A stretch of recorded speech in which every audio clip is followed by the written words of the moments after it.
You already know if I'm going to be dragging some books, I have to look the part. So we will be wearing my quinta tiara so I can look like royalty.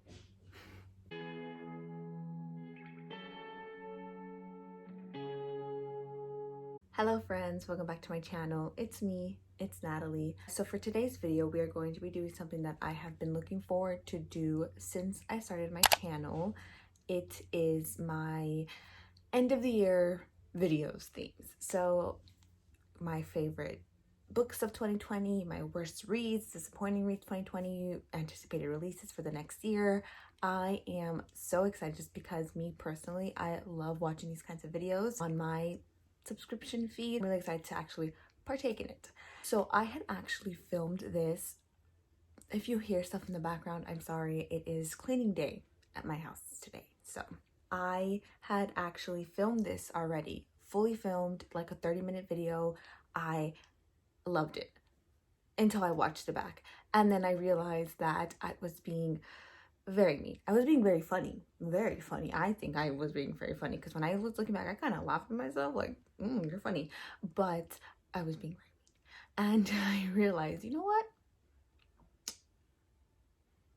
Let's tone it down. I was like, I'm here. Let's bring it down a little bit here. So I thought I would refilm it and hopefully this will be better.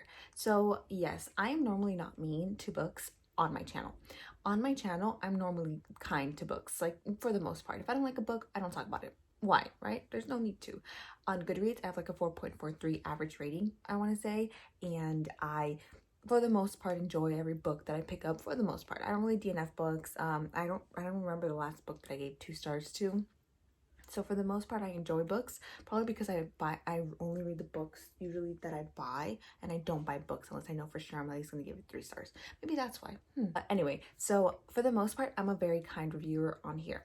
However, with my friends, with my mutuals on Twitter, I love to make fun of books. I live to make fun of books. I love to make fun of like plots, relationships, characters, tropes. Oh my god, yes.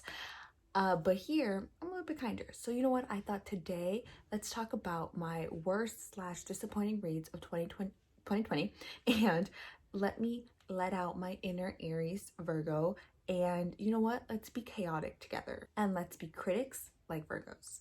So I am very excited. I am an Aries Sun, Virgo Moon. So if that gives you any indication as to what goes on in my head, how crazy it is up here. So anyway, let's get started. So I don't know what should I start with. Should I start with something like, okay, let me start with the bang and let me end with the bang. The first book I want to talk about is The Gilded Wolves by Roshani Chokshi. So I had given this, okay, let's start off easy. What is this a book about? So it is a young adult's fantasy for the most part. Yeah, young adults. This follows our main characters and in this world where there is magic. And it takes place in like 1899 France. We have our main character Severin. He is a male. You have our main character Severin, and he has kind of fallen from from society's grace. He was once part of this very big, very powerful, like in magic house, and then he was supposed to be the next person in line, and that was taken from him.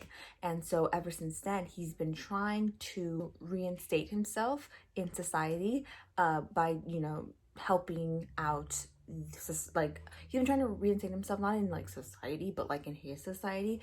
So he's been trying to like get himself on the good side, and so maybe in return they can do him this favor and help him go back to where he belongs, right? And so we have him and we have his adopted brother, and we have people that work in his hotel, that's where they're like based out of, and we have his I don't know if it's his half brother Hypnos. So we have Severin, Layla, Tristan, Zofia, Enrique, and Layla. And so that's kind of like the premise. That's kind of like the foundation for the world. And then he does get the chance to kind of maybe possibly go back to where he wants to be at the very top. And the society, the order, they tell him that if he wants to do that, then he needs to steal or like return this powerful object to them. He does that, he gets what he wants. So he's like, fine, I'm gonna recruit my 5 friends and we're gonna do it. Okay, so that's like the premise. Okay, when I finished it, I gave it 5 stars. You can actually read like my Goodreads review on it because I go back and update it. So I had given it 5 stars. This book is the reason why I don't rate books right after I finish them anymore. That gives you an indication. I, for the most part, liked it, right? When I finished it, it kind of gave me that feeling of when you get off like a roller coaster ride where you're just like high on like adrenaline and you're like, oh my God, that was like a ride, right? And then I rate them. Like then I rated it, and I shouldn't have. I should let it like marinate and like I should have processed it more, but I didn't. That's on me. That's on me. Was there anything I liked from this book? Okay, so before I get into my criticisms, right? I know everyone who's heard of The Gilded Wolves have heard some discussion about how some people have compared it to Six of Crows and have saying it's a ripoff of Six of Crows, right? I'm pretty sure everyone has seen it. It's like, it was everywhere, like that discussion. If you look back on my videos, I talked about how I don't like when people do that because this is an author of color and Six of Crows was written by a white woman. That's not fair. You shouldn't do that. And Six of Crows does not have a monopoly on all high stories, right? No way, no way. So that's why when I get into my criticisms, I don't want you guys to think that just because Six of Crows is in my Holy Grail shelf that I kind of went into this with a bias. No, I did not. I would have loved to love this because I love high stories and I love found family, and that's what this was sold as to me. Like, to me, this is what it was sold as. Okay, so little disclaimer for that. Oh, also little disclaimer. If I mention books that you like I'm say that I don't like them and I hate them, no offense. No offense. When I finished it, I was kind of processing it because it was a lot. So first, what did I like about it? I didn't really like the plot. I didn't like the plot as in it was so confusing to me. It took me like about 50% in just to realize what was happening. Like the magic system was a little bit too confusing to me. I felt myself rereading paragraphs and chapters and pages just because I was like, wait, what is this magic system? I was like, what is he supposed to do? I didn't really care about the characters, like at all. When you know who dies at the end, I could have cared less. I was like, wow, oh well. Like, I did not care about the characters at all. They were so one-sided. They were so like, oh, woe with me. Like, I was like, okay, I don't care. And I feel like a common occurrence in this, I feel like if you're gonna have multiple points of views, you should have me care about your characters. You're giving us enough like chapters and time to flesh these characters out, supposedly. I should care about them. I didn't. I could care less about these characters. The romance, I could have cared less about the Severin, Layla, will they, won't they. When I was like, you guys are annoying, I literally felt myself like rolling my eyes at their every interaction. I was like, oh my God. I was like, okay, next. I was like, flip through it. I didn't like it like at all. I didn't like it, and I just don't. I was like, okay, don't get together. I was like, I don't care if you guys get together or not. Like, okay, you guys don't want to get together? Okay, fine, that's fine too. Like, it was just so, like, there was nothing. They gave me nothing. I was not rooting for them as individuals, like the 6 of them. I was not rooting for them to get into a relationship. Like, I could have cared less what happened to them in this story. And then the whole, like, Zophia's Enrique Hypnos thing, I thought I was gonna get like a menage a trois, patois. I was like, oh yeah. I was like, let's get it. Spoiler alert, I didn't get that. That's all I'll say about that. I didn't get it. Yes, the second book is out, and I'm still gonna say I didn't get it. This does not work for me. This did not work for me at all, and I was so sad, but I just didn't like it. And so you can actually see in my Goodreads that I gave it 2 stars as an update. I don't know why I gave it 2 stars. Honestly, maybe for the pretty color, because I should have given it 1 star. Oh my God, yes. At the very end, when they were doing like their like the penultimate, like, you know, like the very like the height of their highs, like it's do or die. I was so confused. I was like, what the hell is going on? I was like, and then usually when it's like that, you know, you care about the characters so much that like the stakes are high and you're like, oh my God, like I need them to survive. But like I could have cared less. I was like, what? Okay. you're not giving me anything. So yeah, that's all I'll say about that. It was a no for me. I don't like this. I would literally give this away if it wasn't for the pretty cover, because I love this green. This green is like my favorite green. So yeah, no, not for me, not for me. And I have the arc for the second book. I'm actually going to give it a chance. Hopefully it's better. Maybe it will exceed expectations, but okay. And then this is not my worst read, but my most disappointing read, and that is Vengeful by V.E. Schwab. So Vicious by V.E. Schwab, the first book of this series, is in my Holy Grail shelf. So as I've mentioned before, Vicious is this world where we have extraordinaries. So Victor and Eli, they are strangers and then to best friends when they room together in college. They are very smart. Victor is very like cool, he's suave, and then Eli is very like charmed, like he's very like, he knows how to charm people, he's very nice, he's also very religious. So with their project, right, they realize that they come to the conclusion that they want to do a project about extraordinaries, and they realize that they can only become extraordinaries at near-death experiences. So they try that. Eli successfully does it, and Victor does too. Did I say Eli and Cardon? No, I said Eli and Victor. Eli does it successfully, and eventually Victor does too. However, when Victor does it, he has consequences to his attempt, and that causes Eli to realize that extraordinaries are not natural, they should not be alive, and he makes it his mission to hunt down every extraordinary, starting with Victor. So we have 2 points of view. So the 2 points of like the timeline, dual timeline. So the first timeline is that them kind of figuring out how to be EOs, and them figuring out like how to do it, and like them doing it, and then Eli turning on Victor. And then we have the present, which is Eli still trying to hunt down Victor. So this is kind of like best friends, still lovers, two enemies, which is excellent. And so I loved the first book so much. The writing was excellent. The plot was excellent. The characters, I was rooting for them from the beginning to end. I was sad. Even Eli, who turned out to be kind of a jerk, but I was like, Eli, I get it. I was like, I want you to make up with Victor. You guys deserve to be happy. I loved it. I loved it. I absolutely adored it. So when I found out that there was a second book, I was like, oh my God, count me in. I was like, of course. So imagine my surprise when I was like 25% in, and I was like, I don't really like this. 50% in, and I was like, I'm not really like this. 75% in, and I was like, oh my God, I don't really like this. And then I finished it, and I was like, damn it, I didn't like it. I didn't like it. So this one kind of follows up.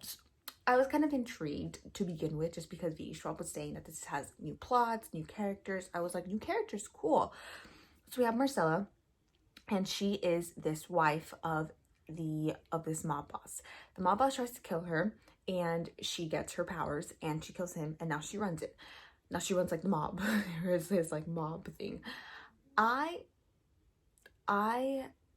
cared about her. However, what I didn't like was the fact that I would have been fine with having her have a book / like story, like her by herself. If she had a book by herself, if this book was just about her, I would be fine. I'd have been like, that's cool. There's nothing to take to it. You know, like eventually we'll come back to Eli and Victor, but I like the fact that we just had Marcella. However, what E. Schwab did was try to overlap Marcella's story with Eli and Victor. And it's interesting, right? I've been like, okay, that's cool. You're kind of expanding the world of the EOs. You're showing us that there is more. You're not just like showing us Eli killing them all. So I was like, okay, that's cool, right? However,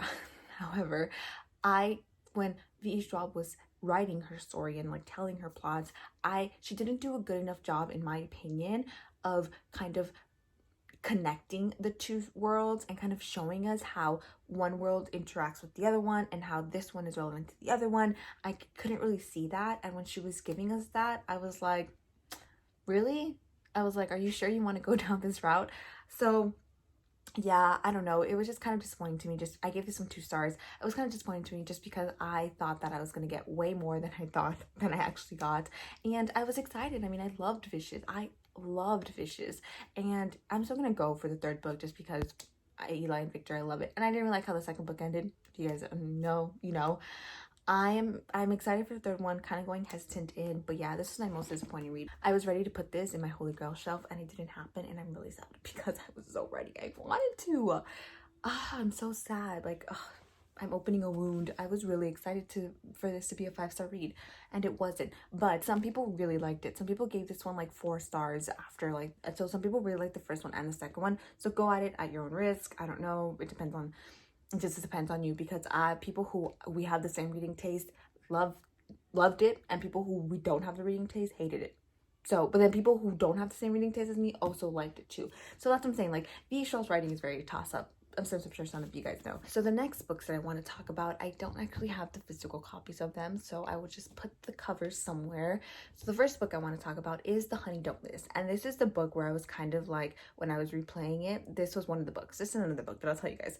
Where I was kind of, when I was replaying my video, I was like, oh my god, you're mean. I was like, wait a minute. I was like, you're mean. Okay, so, or maybe I'll say some of the same stuff because that was kind of funny.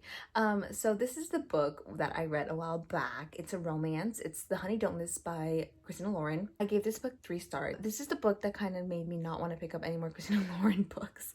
Okay, so what is this book about? We have our main characters. They are, one of them is an assistant, and one of them is kind of an assistant without really the title of the assistant, and they are working under this married couple. And this married couple is kind of like America's sweethearts. They are famous for like their, I don't know if it's a cookbook, I don't think it's like a home improvement book, I think. And I think they have like a show and they're going on this world tour. However, their marriage is cracking. And the assistant and the engineer, that's like his official title, but he's really an assistant, they kind of make it their pact to keep them together until the tour is over. I forgot for what reason, but they were like, we need to keep them together. However we can do it, we'll keep them together. And then quietly they can divorce, or quietly they can like fix things. But in public, they're still gonna be happy together. And then obviously, like, they spend time together and they're like, wait a minute, I like you. Okay, so my criticisms. I didn't like the fact that, before little disclosure again, I like Friends to Lovers, right? You guys have known. Some books have made me fall in love with Friends to Lovers. I did not like the fact that they... I didn't like the fact that these two characters, I don't even know what their names are, these two characters, they kind of became friends first, which is fine. Become friends first. However, the way that they became friends kind of made it like a bromance kind of thing. And so when they finally got together, I was kind of like, ooh, this is embarrassing. I was like, it's just like freaking kissing your brother. Yeah, it was just not good. And like I said, I would have been fine if they were friends to lovers, but they were like, they kind of friend zoned each other. And so when they got together, and again, they got together at the very end, which I didn't like because it was kind of like that. Like, it was spread out. I was like, they should have got faster, because I would love to see, maybe it would have sold me if I had seen more of them as a couple, but I didn't. So I feel like at the very end when they got together, I was like, oh, don't do that. I was like, why are you doing that? I was like, don't do that. Don't kiss her. I was like, why are you kissing her? There was nothing in there that told me, or that they were a couple, that they were supposed to be a couple. I just didn't like it, and I'm sad because the cover is gorgeous and I was so ready to display it on like my romance shelf, but it didn't give me what it was supposed to give me. Also, the marriage, about like it's supposed to stay together, I couldn't care less. I was like, cool, you're just convincing me not to get married. I was like, who cares? Really, honestly, who cares? So yeah, I should not be feeling like that in a romance. When the main romance, I literally was cringing when they finally got together. I should not be feeling that in a romance, but I did. And that's why, oh, and then also like an hour after I finished it, I couldn't remember what I read. I could not remember what I read. I was like, what did I just read? I was like, what were their names again? Like, no. No, ma'am. It's a no for me. So don't recommend that. Don't recommend that. And then the next book that I want to talk about is The Guest List by Lucy Hale. So this one is another one that kind of, and it's funny because I read that one right after I read The Gilded Wolves, I think. That's another book that kind of told me very, very urgently to stop rating books right after I finish them. I gave this book 5 stars because the plot twist at the end, looking back at it, it wasn't that good. But at the time, I was like, oh, this is a good plot twist. The plot twist at the end kind of got me. Okay. You're like, okay, well, what's this book about? This book is about this wedding that takes place at not a desert island, but like at a remote island, and they invite all their friends, their families, their wedding party for the wedding, right? And then the night of their wedding, okay, or the party aspect of their wedding, there's a body. And so the story picks up with the body appearing and no one knowing, when they don't tell us who the body is, obviously they don't tell us who the killer is. And then it kind of like goes back in time, like I think like a day before. And so we follow like 4 points of view or something like that. We follow like a lot of people. So that's the premise. I also really urgently need to say, so this one had self-harm in it, and there was no warnings about that, like whatsoever. I just got hit in the face with it. I don't get triggered by it just because, like I told you guys, I don't get triggered by anything, but I didn't like the fact that it happened like so suddenly in the middle of the book with no warnings, because like people out there who do get triggered by it, when they read a mystery slash thriller, they should know what they're getting into, especially if there's self-harm mentions, or especially one of the characters, this story includes self-harm. If their story includes self-harm, like you should mention that. So I didn't like that. So we had multiple points of views. This is kind of what happened with the Golden Wolves. I couldn't care less about those characters. I could not give less of a you-know-what about those characters. We didn't have any idea who the killer and who the body is, and I didn't care. I was like, honestly, any of these people could die. The bride and the groom themselves could have died on their wedding day, and that would have been like, damn, that sucks. Anyways, y'all, hear some, like literally, like I could have cared less. I honestly could have cared less. So that shouldn't happen. That shouldn't happen, especially when you're giving me multiple points of views. I should care about at least one person in this story, but I didn't. And then at the very end, the plot twist, I just remember who the killer was. It wasn't even that good. I don't even know why I gave it 5 stars. So I put it down 2 stars after I read The Silent Patient, because I was like, that's a good story. That's a good plot twist. Those are good characters. That's a good like dual timeline.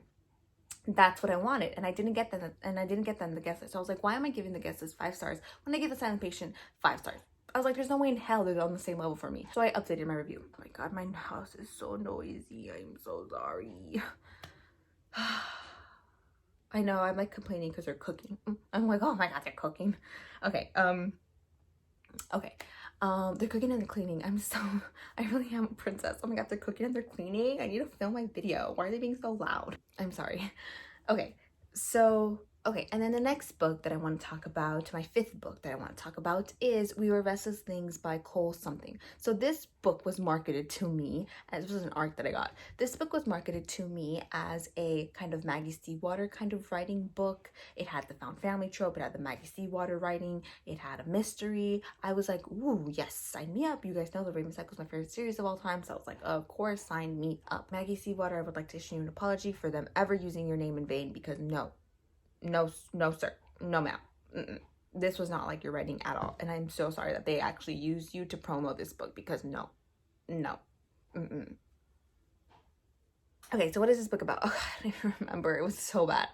I gave this book 3 stars, and honestly, I think this was because this was one of my first arcs that I read, and I felt bad because I felt like if I'm getting this arc, this one I was still kind of like starting off as a reviewer, so I didn't really know that like you should always give your honest reviews. So I mean, not that I didn't get my honest reviews, I did criticize it, but I was just saying that like I just realized that giving a 2-star to an arc was bad, and I was scared because I was like, what if I don't get any more arcs, because like that was when my channel was like super small, and so I was like, oh my god, like what if I don't get any more arcs, like because of this. So I was kind of scared, but now I'm like, whatever. So this book is I could rate it now, I would give it a 1 star. Maybe I'll update that too. I need to update a lot of these. So this book was about this guy who drowns in the forest, and there's no water around, and basically his friends have to figure out, or they're trying to figure out what happened to him and how did he drown or something like that.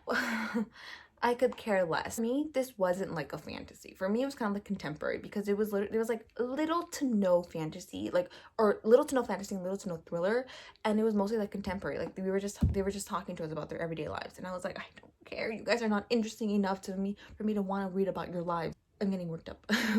It is like 8 in the morning and I'm getting worked up. So, and then one of the things that really bothered me the most was the fact that, and you know what's weird is that like younger me would have ate this up, but now older me is like, that's disgusting. Well, not really. Oh yeah, no, that's wait. Choose your words very wisely, Natalie.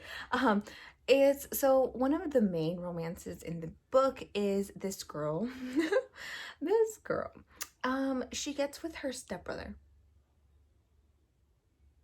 Her stepbrother comes to live with her dad, and his dad has a girlfriend, and the girl is the girlfriend's daughter. Yeah. And like I said, that's why I said I'm going to choose my words very carefully, because I did give Credence by Penelope Douglas 5 stars, and Credence does have adopted cousins coming together. And then we have that menage a trois moment with the cousins and the girl. So with the boy cousin and the girl cousin.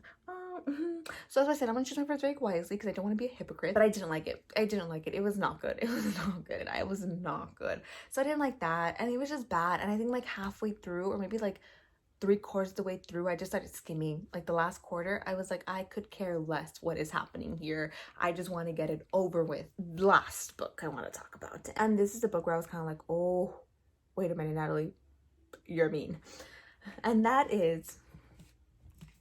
Are you ready for it? A Court of Mist and Fury by Sarah J. Maas.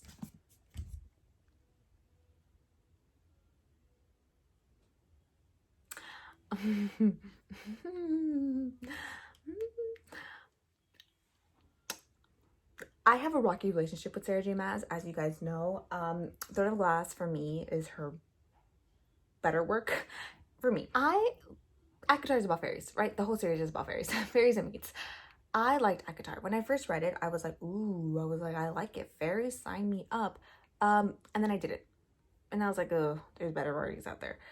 But I had all of the books, right? I asked for all the books for like Christmas, I think. So I was like, you know what? I'm going to read it. Why not? And I heard that, well, because I looked it up, right? The spoilers, who she ended up with. Imagine my surprise when I saw this name, Rhys. And I was like, wait, doesn't she hate Rhys? And so everyone says when Rhys comes in and when the romance between Rhys and Feyre starts, that's the main character's name, Feyre. When the romance between Feyre and Rhys starts, it's good. It's good. It's good. So I was like, okay, I'll hold out. I was like, all right, fine, I'll hold out. That ain't no problem. That ain't no problem. I'll hold out. I should have stopped. I should have saved myself. I tried the second book. And Tamlin is now a psychopath. I was like, what the hell's going on now? And Feyre is like a shell of a person. I was like, what the hell is going on here? And then we have Rhys who comes in and swoops her and is like, you have a debt to me. And then when he comes, he's like, who the hell are you? You're not the Feyre that I like love. I have to fix you. And so he like fixes her and he like makes her like happy for a moment. And then she has to go back with Tamlin. And then she ends up coming back for Rhys. That's when they like fall in love, whatever, right? Oh my god, so I DNF'd this when he started talking about his past. I was like, who cares? I was like, honestly, Rhys, I don't care. I don't care. I was like, who cares? I was like, you are so annoying. You are so annoying. And then Feyre was like eating it up. I was like, girl, you're an idiot. I was like, what the hell is going on my, like, I DNF'd it. I think that was like one of the first books I ever DNF'd, like ever. I was just like, this is bad. I was like, this is so bad. I was like, I honestly, I want them to die. Like, I was like, give me like a bitter ending where like Feyre dies and then Rhys like has to off himself, or like Rhys dies and Feyre offs himself, and like just start all over with another character. Because I was like, this is so boring. I was like, I could care less about these people. Like, Rhys is like, oh my god, woe is me. I had a hideout in this like amazing city. Well, I let all of you guys die. And of course I had to preserve myself. Obviously, like, you expect me to like give up my people for yours? Oh my god, it was so bad. It was so bad. It was so bad. Okay, so I stopped. And I was like, okay, what do I do with my books? I was like, do I give them to somewhere? Also, keep in mind, I have all of her books, okay? So I'm still giving your queen coins, okay? So Sarah J. Maas stands, don't come for me because I literally am giving her my money.